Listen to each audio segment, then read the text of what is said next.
Namaskar. Hello and welcome. In this video on the Ramayana, today let us explore a story of transformation. A story on how even the most difficult life can find its way towards hope.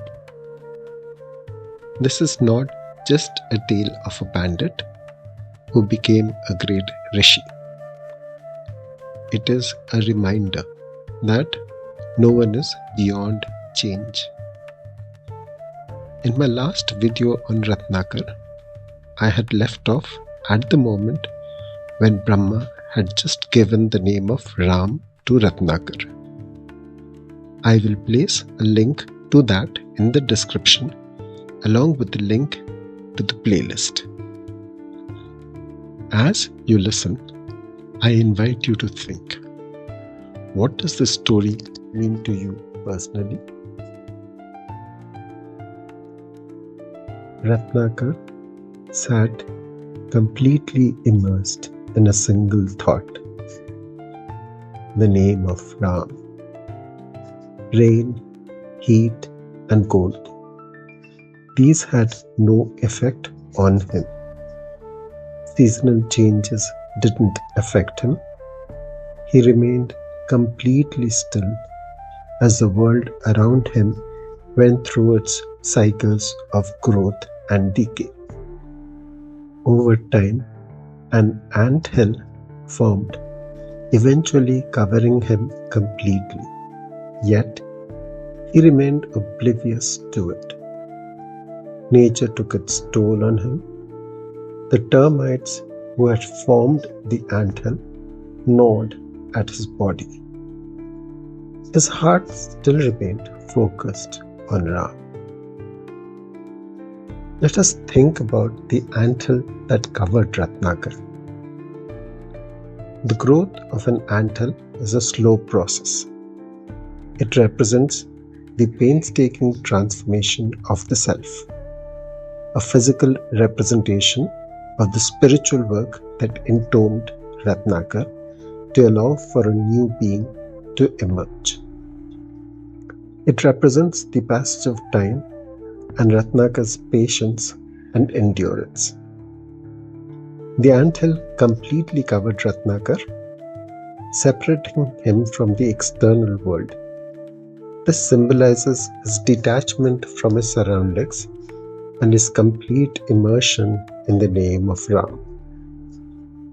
The anthill also represents the shedding of Ratnakar's past self.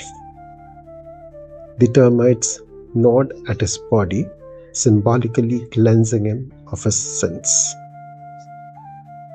True transformation often begins in silence. The outer world may see only stillness, but within, a deep change is taking place. Ratnakar's story shows us that focus can outlast every hardship. When one focuses on what matters, distractions fade. Within the anthill, Ratnakar was immersed in the name of Ram. Time passed, days into weeks, then into months and years. A long time had passed on earth when Brahma returned. While it had been thousands of human years, for Brahma it had been just a moment. So, after a moment of his time, Brahma returned back to the spot where he had left Ratnakar. What was this? The spot was overgrown and there was a huge anthill there. And from within the anthill came a sound, the continuous chanting of the name of Ram. Brahma called Indra and asked for rain to fall on the mound of earth. Rain fell for days, slowly dissolving the mound to reveal a skeleton inside it, still chanting, still taking the name of Ram. Change takes time, sometimes much longer than expected. Patience, like the rain, can eventually break down the hardest of all barriers. Brahma touched the skeleton and it came alive. In front of Brahma now was a new person. This person slowly opened his eyes and seeing Brahma bowed to him. Brahma said, "Your mistakes are all gone now. Having lived inside the anthill, you will from today be known as Valmiki." Valmiki asked Brahma, "What is my task now?" Brahma replied, "Write the name of Ram as a poem." In Sanskrit, Valmiki literally means born from an anthill, as the word Valmiki refers to a termite mound. Ratnakar became Valmiki. Names change when life changes. Identity is fluid. We are not bound forever to one version of ourselves. Even if someone has lived wrongly in the past, choosing the correct path in the present can open a new path. A single shift towards what is right has the power to wash away years of wrong. Identity is not fixed. Ratnakar was once a feared bandit, but through change he became Valmiki, the poet saint. His life teaches us that we are not prisoners of what we once were. Who we become depends on the choices we make today. Valmiki was unsure how to go about that. He had no training as a writer or as a poet. He used to be a bandit who lived by violence. To suddenly be asked to compose the name of Ram was overwhelming. Brahma assured him, "When the time comes, Goddess Saraswati will guide you." Life often asks us to attempt what may feel beyond our reach. Doubt is natural, and being absolutely ready is not a requirement for taking responsibility. Guidance comes when we step forward with sincerity. Help also comes to us when we begin. Transformation of Ratnakar to Valmiki is something that connects with everyone. It does not matter where they come from. A bandit became a rishi who later became known for his composition.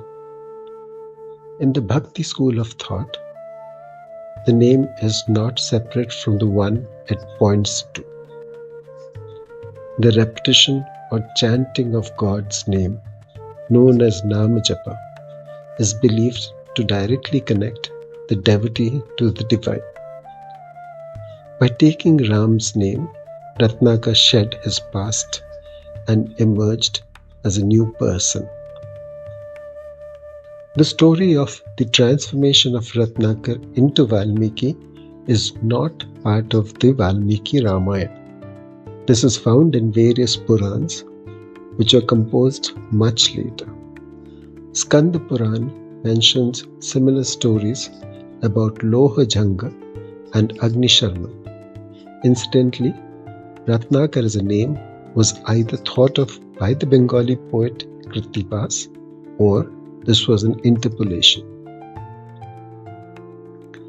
Centuries later, Rabindranath Tagore visited this. He revisited Ratnakar's life and composed a play, Valmiki Pratibha. As per Tagore's work, a ruthless robber once spared a young girl who was meant for a sacrifice. Her cries changed his heart. He wandered the forest. There, he saw a hunter shoot a bird. His anger came out as a curse in Sanskrit. He then sought Saraswati's blessings, She revealed that she had been the girl he had once saved. She blessed him to become a great poet. This tale from the Ramayana shows us that no one is beyond change. What sustained Ratnakar in the anthill was not strength or status, but devotion to a name. In our time, this is an invitation to focus on what uplifts us. It is no surprise that even thinkers like Rabindranath Tagore grew from Valmiki's transformation. The bandit who became a poet teaches us no past mistake is final. Thank you for watching and listening. If you found this relevant, I invite you to like, share, subscribe, and comment. Join me again in my next video for more stories and lessons from the Ramayana, the Mahabharata, and other Hindu scriptures. Thank you.